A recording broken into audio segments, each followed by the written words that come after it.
What is up, down, and sideways, you stunning individuals? It is another FPL League Unlock. Eric and Mark here with you beauties as the action don't quit in the LPL. And we're going to take a little pivot to give some accolades and maybe some disappointments over to the LTA and LCK as they wrapped up their inaugural splits. But we begin with a first time ever moment in the LPL, and that is a new organization making their first finals. Of course, we are talking about the Panda Samurais from Anyone's Legend, who had a nice little silver scrape kind of morning against JDG on the Rift. Holy moly. If you missed this one, make sure you're hitting the VODs for it because, yes, Anyone's Legend punched their ticket in Game 5 to go to the LPL Finals, taking their trip through the winner's bracket to get there. Very excited that this squad is going to be one of the teams represented in that LPL Championship.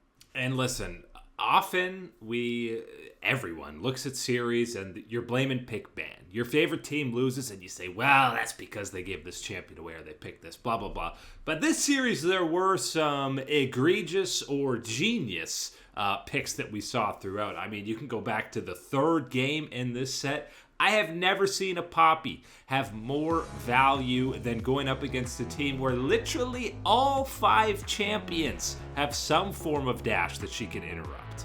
This needs to stop. Just flat out, it has to stop because we have seen this before. And I know certain situations it works out where, the Poppy is picked maybe early or late in these situations. And okay, that's where the surprise comes through or whatever. This was a certain opportunity where you knew the Poppy was a chance, was going to make its appearance. And when it did, you still opted in to going for all these characters that are going to jump in on the Poppy and have no success whatsoever.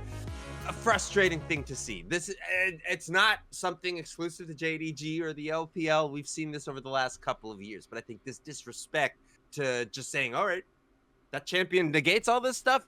Run it into it anyways. Do it. We're going to be fine. We'll just outplay it. We'll outplay it. It's fine. Nope, it doesn't work. It didn't work in this one. Yeah, again, these are those ones where easily avoidable issues that you can go through. And I mean, the interesting pick ban, really the last 3 games, which makes sense. It's fearless. That's how it works. The 4th game where you think maybe it's fully in the driver's seat for Anyone's Legend, and Tarzan, CV Max, whoever it is, says, let me cook up the jungle Shen. I've been seeing my boy Lahans have some fun with it in the bot lane. Let me throw it into the jungle. Unfortunately, some of these flash taunts really made me question whether or not Tarzan has played Shen in the last 5 or so years. That it might be River Shen out there on the Rift. That ain't Lahans on Shen because those were not very good taunts. Yes, Tarzan seeming unfamiliar with the situation and the utilization of the move and how to exactly wombo it into a lot of other things with the team fights. Later on, you saw that type of unfamiliarity and uncertainty in some of these moves that he was making, and costly for Anyone's Legend. But that just sets up the dramatic stakes for that silver scrapes in Game 5, where, hey, what's that? That's an Aurora in the top side for Flandre. Yeah, especially after he had kind of been... Well, he was on Maokai duty, then he got kind of put in the dumpster on the Camille, so the confidence to have him on that pick. And again, this Game 5 is where you kind of see, like a game-change, series-altering moment where your first rotation picking a Kennen, and then the misfortune, and then we get the beefy boys, the duo of a Galio Volley Bear, which is why they were throwing something like Aurora over onto Flandre. And then similarly, you see Hope on Ziggs in Game 4, and you say, no, we put this guy on a hyper carry, but this Kennen for Ale did absolutely nothing the entire game and couldn't do anything against this comp. What was he supposed to do against this composition? Nothing. There was never an angle, never an opportunity to really get an impactful, ultimate off and start a team fight, get all these type of things going, especially in the face of, as you set out, the beefy boys, Galio and Volley Bear. And I want to bring attention to that Volley Bear for Tarzan because I think this is one of those champions that is emerging or being seen, talked about a little bit more due to Fearless Draft, and where, okay, you go through these couple of options and you're looking for this type of angle, this type of composition. Here he is. Just put him in and he's going to absolutely fulfill that type of role. And you saw that in this game 5 for Anyone's Legend. And he falls into now the category that he's been more so a jungler, but we've seen Whipple play him. He's kind of slowly moving into that flex role. We saw Wukong top in this game too. So some of these junglers you are seeing getting moved around. But you want to talk about how badly or inefficient the Kennen was in this game? You had Pays on Misfortune, who's the one doing the flanking in some of these fights more than the Kennen. You know that it is desperation and probably a lost game at the point where you're asking your Misfortune to make the flanks, to be going the one around. Not the way it works. Again, understandable. Simply one of these ones of trying to fill any type of role on the team, find any type of traction in that do or die situation. Not the play for JDG. It is Anyone's Legend moving on through the LPL playoff bracket, and it's JDG on down to the loser's side to try and claw their way back. Yeah, and that Kennen ended up doing less damage to champions than the Galio, which is an L, especially when it's a beefy Galio that Shanks was rolling. But yeah, first ever finals for Anyone's Legend. Absolutely well-deserved. You saw the pivot from that Shen game for Tarzan to then a great Volibear performance, which is a microcosm of what we've seen the career of Tarzan be. But Tabe coming in as the head coach here. He came in last year when we started to see the big turnaround for this squad. We obviously know what he's done with BLG. It's absolutely been a classic. The team is better than the sum of their parts. But Flandre, one of the most criminally underrated and beat down players, is now heading back to the LPL finals. Oh man, he's laughing. He's laughing on his League Unlock playlist on YouTube that he's got himself seeing himself get flamed. He uses it for a lot of hours of that, I imagine. You better believe it. With some of these performances we've unfortunately had to go through with him, but yes, we are getting the success, and this is one of those ones where I think it's important to check in, as you did with Anyone's Legend, and recognize this isn't an overnight success. This isn't just a, hey, we're all of a sudden getting these wins or just lucky type of situation. This has been something that was brewing for the last year or so. You could see the signs, you could see the improvement, the climb that they were making. Now you're there. You're at the top of the mountain, almost one last push in this big final match that they'll have. And obviously there's a lot of guys you can highlight, be excited for. I think Shanks is coming into that elite tier of mid laner in the LPL, which, as we know, is a pretty stacked position. And then I think Hope, in their 3 wins, he was like 28, 1, and 26 or something. Like absolutely nutty numbers this guy's been putting up.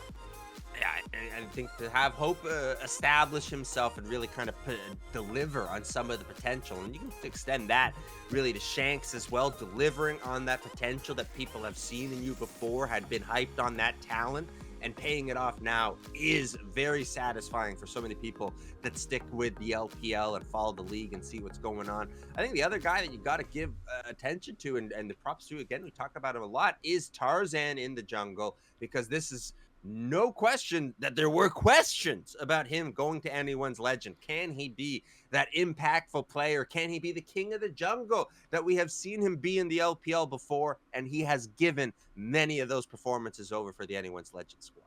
And on the biggest stage, he was doing it today. But for JDG, I'd be sweating a little bit, because you're getting either a BLG or a TES who are going to be coming in hot and full of momentum, having won 3 straight best of 5s. Yeah, that's the really scary thing about going down into this loser bracket now for a squad like JDG, and where the territory was now that you're entering that loser bracket and what you have to go up against, because you have to now pivot. You need to reorganize, reorientate yourself, and refocus for this next series. Meanwhile, you got the beasts in the lower bracket of Top Esport, of BLG, that are well-oiled, well ready to go now, and really figuring things out on where their mistakes were that ended them, that found themselves in this losers bracket side. And with this kind of strange so many stop-start formats that we've seen in the LPL, now seeing squads like BLG and TES finally have, oh, you're actually playing multiple games in a week, and sometimes almost back-to-back games. You're seeing them get into that rhythm, get into that flow, and the result is them kind of dumpstering some of the competition along the way. You start to get into that tournament rhythm, right? Where you're finding that game that more so, that routine is becoming more so of a thing that you can follow through and find that groove into is the important thing when you're talking about teams like BLG, top esports that have been in this losers bracket, that are winning and are finally getting this consistent gameplay that we've been lacking in the LPL to start out the year.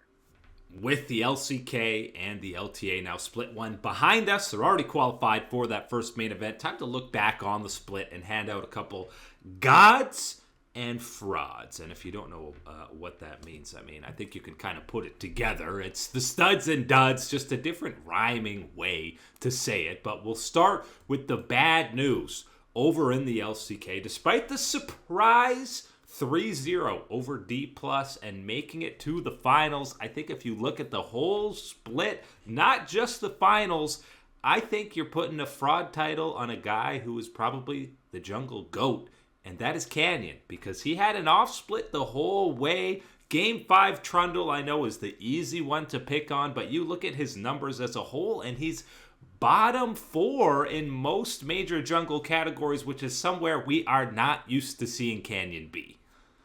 I'm convinced Canyon is on an elaborate vacation in Costa Rica, and he's not actually in the LCK. That's Blanyon playing his. That makes sense. Yeah, that adds up. Separated at birth, twin brother type of situation, because that ain't my guy Canyon out there playing like that for Gen G. Unfortunately, it might be my guy Canyon out there playing for Gen G, because the games that we have seen under that name have not looked good for him, and especially really this important final series against Hanwha Life, and really the game 5 where you roll that Trundle option. We talk about Canyon so many times heading into this year about his champion pool, about that ability to pull a unique champion that isn't in the meta, throw it into a series, and all of a sudden that's an opportunity that in pick and ban that needs to be considered, because it's a game changer with him on these champions. You never saw that through the Fearless draft, all the way through the LCK run, and especially when it really mattered the most in this LCK Cup Finals. Which is so strange. It's almost like when everyone's on the level playing field of having to dig deep in their champion pool pocket, he's like, oh, I don't want any part of that. Oh, everyone's playing the same thing. Let me drop in the Kane. Let me drop in the Kha'Zix. It's so strange to see him not thriving in this environment, and it really felt like even in that big series win against D+, the laners just kind of came alive. Chovy, Keen, and the bot lane were just dumpstering their lanes, and it's a lot easier to look good as a jungler when your lanes are all winning. Yeah, and it certainly is also one of those things where we're so used to him stepping up into that void that is available in all of these big matches, big series, for someone to be the hero, someone to be the big play maker. We're so used to Canyon stepping into that void instantly, comfort and everything else. And with the instability, uncertainty that we have had with this Gen G roster, as far as getting back to that power level that you've established as back-to-back LCK champions, it's not there right now this season with Canyon operating the jungle for a Gen G. And do you have doubts about them solving it, figuring it out, getting back to that highest of high levels? Not really. I think that they should be getting towards those type of things, figuring it out. But at least in this first split where you're expecting the gods of the LCK, it was absolutely a fraud from Gen G. Luckily, there was an off-season move that I think has gotten at least one check mark so far, and that is the easy choice, your finals MVP, Zeus, after maybe, I'll say 2 series. Maybe it was a slow start for 2 series for him on Hanwha Life. Since then, he has been far and away the best top laner in the LCK, has nearly twice as many solo kills as the next closest top laner in the league. Only Keen played more unique champions than him, and we have seen him be an absolute side lane legend throughout this entire playoff run for Hanwha. Oh, what is that? Oh, that's 3 check marks besides Zeus right now. I'm giving the extra one there for the LCK Cup Championship. And that 3rd check mark right there, that's from all the T1 fans crying as they see him succeed on Hanwha Life. What a story this is going to be if he is able to pull off the other half of this year that keeps going through. Never mind even all that other half of the year. If he's able to pull off this very beginning part of the year, which he's already accomplished half of it, sending himself and the rest of Hanwha Life to this first strike event for the for Riot, where we have this international event for the first time, getting that opportunity, another championship, another accolade to add to his resume, already becoming one of the most storied players in the history of the game. He continues to do it on this Hanwha Life team. Really think that his role in these finals and through these playoffs and elevating this Hanwha Life team, where you see all the good that was there last year taken to a whole nother level and added on top of it when you bring in the best player in the LCK.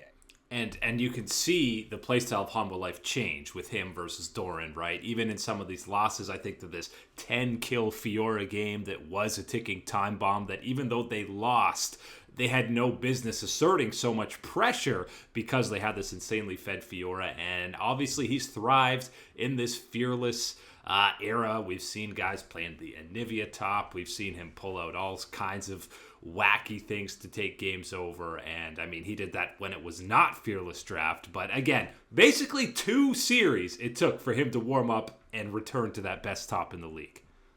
I think that's something that's worth noting and then giving him some credit for, because over the times with T1, there's certainly times where you could say, okay, it's not his meta, right? The champions that he is familiar or successful on, it's not really rolling on through. It's somewhat limited. And yes, that expanded a little bit more as you moved through the championships for T1. But to be where we are now in Fearless Draft and to have the depth of champions where he's shown the Gragas last year at Worlds and the familiarity and comfort on that one, and now over here, Anivia, whatever you want to throw through in Fearless Draft, Zeus is ready for it, and he is ready to be a bigger world superstar than he already has been. The God side of the LTA is an easy choice if you're highlighting the finals, the semifinals, the split as a whole, and it is yawn for Team Liquid, because at times TL looked bad in this split. People, I think, were still surprised that they ran all the way to win the whole thing, but bullet point number 1 on the list of how they got there is Jan playing out of his mind. Check! When I play, kind of in my own, this might sound a little strange, but my own little mind palace theater, right? You're replaying the vision of all these plays, the games, how things go. Everything I'm watching there of the LTA this past weekend, it seems like a black and white movie. It's very slow, classical, timey music, everything else like that. When I see Jan play and what he's doing, we're back to color, baby. We got the hype music. Everything is rolling, and that's exactly how it feels for Team Liquid with the steps that Jan has made this year, continuing his progression, as we talk about so many times in the LCS, LTA, whatever era it was for Jan throughout his career. LTA Jan has been a beast for Team Liquid and really has taken the mantle of best ADC in the league quite quickly and quite clearly. He's been so good that I'm almost worried for Team Liquid internationally, because they are so reliant on him just completely taking over late game team fights that they probably shouldn't be winning. That is unfortunately the other shoe that you're hearing drop for this one, when you're talking about how great Jan has been in the strides that he has taken to improve. Because yes, individually, I think you are seeing that from this player, from him developing, evolving, and moving into that next category as far as his power level.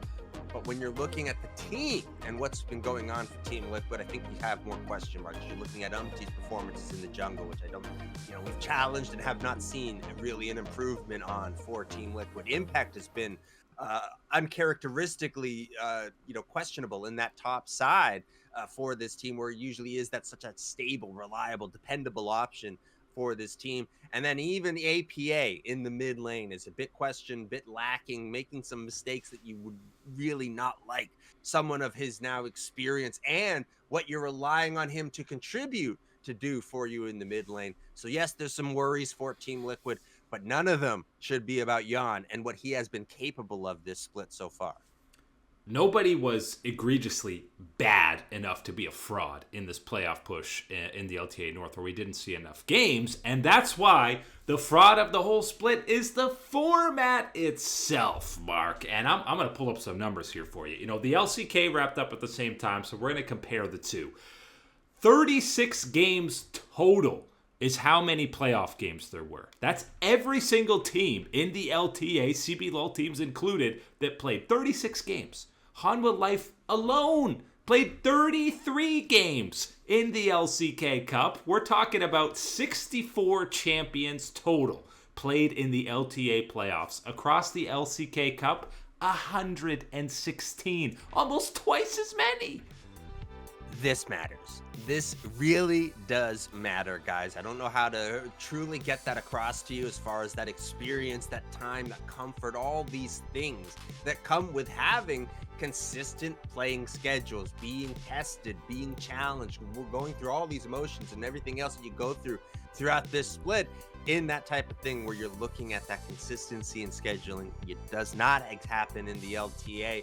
We've had a massive loss between the brand recognition between LCS to this LTA formatting, the quick turnaround as far as how many games you're getting before moving into this next format of it, and then you're into this one, and then hey, see you later, you're not playing until April, all these type of things. Very much so not impressed with what has been the first split for the LTA, knowing there were going to be difficulties, knowing there were going to be mistakes in some of the decisions and formatting that we would want to tweak and change around. I think, unfortunately, we've landed too far on the negative side this split. Especially because we had some of the most exciting teams and matchups that we've had in years, but we just didn't get to see a fleshed out tournament because this one only lasted 2 weeks and we barely got any games. We'll see how much it harpens them at this first stand event to kick things off. But that is it today for League Unlock. Eric and Mark here with you. Absolute beauties.